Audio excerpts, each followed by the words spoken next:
नमस्कार। आप सभी को पता होगा हरियाणा में चुनाव संपन्न हो चुके थे और उसका रिजल्ट भी आ चुका है। रिजल्ट इतना चौंकाने वाला रहा, आखिरकार ऐसा कैसा संभव हो गया।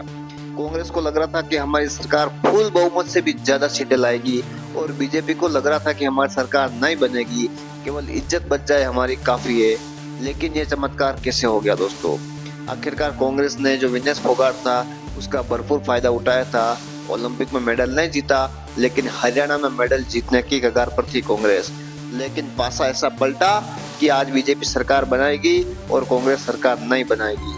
आखिरकार ऐसा कैसे पॉसिबल हो गया, तो आप सबको बता दें, नरेंद्र मोदी, अमित शाह, योगी आदित्यनाथ सब ने बहुत मेहनत की, लेकिन सबसे ज्यादा हरियाणा के लोगों के मुताबिक योगी आदित्यनाथ का प्रभाव इतना ज्यादा रहा कि उन्होंने हरियाणा चुनाव से पहले एक बयान दिया था, बटोगे तो कटोगे। उस बयान को इतना वायरल किया बीजेपी ने पूरे हरियाणा में। आखिरकार हिंदू को जो बांटने की कांग्रेस की रणनीति थी वो फेल हो गई और हिंदुओं ने एकजुट होकर बीजेपी को वोट दिया, जिसके कारण आज बीजेपी सरकार बनाने के करीब पहुंच चुकी है।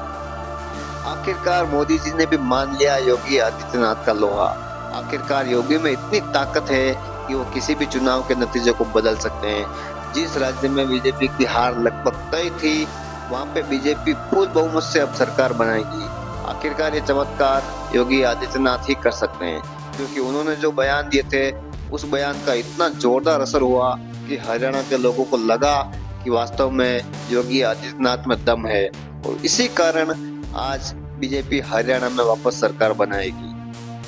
कांग्रेस के लोगों के पास योगी का कोई तोड़ नहीं है। कांग्रेस को लगा कि मोदी 240 पे अटक गया है तो बीजेपी कमजोर हो जाएगी और हम आसानी से सरकार बनाएंगे। कांग्रेस को एक मौका था कि अपनी ताकत दिखाने का, लेकिन कांग्रेस को नहीं पता कि मोदी के बाद योगी का नंबर भी आता है। लगभग आरएसएस ने योगी को सत्ता दे दी है और आने वाले समय में योगी आदित्यनाथ का कद बीजेपी में बहुत बड़ा होने वाला है। ये आप मान के चलिए, योगी जी के नेतृत्व में बीजेपी बहुत आगे जाएगी, क्योंकि मोदी के बाद योगी का नंबर जरूर आएगा।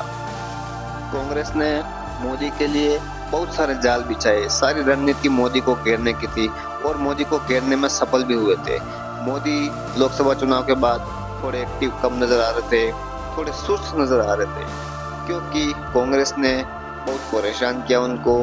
आखिरकार परेशान करने का कारण भी थे, क्योंकि बीजेपी के पास पूरा बहुमत नहीं था। लेकिन बीजेपी को पता है कि हमारे पास एक कार्ड नहीं चल रहा तो दूसरा कार्ड है, इसलिए योगी को आगे किया और योगी ने हरियाणा चुनाव का पासा पलट कर रख दिया।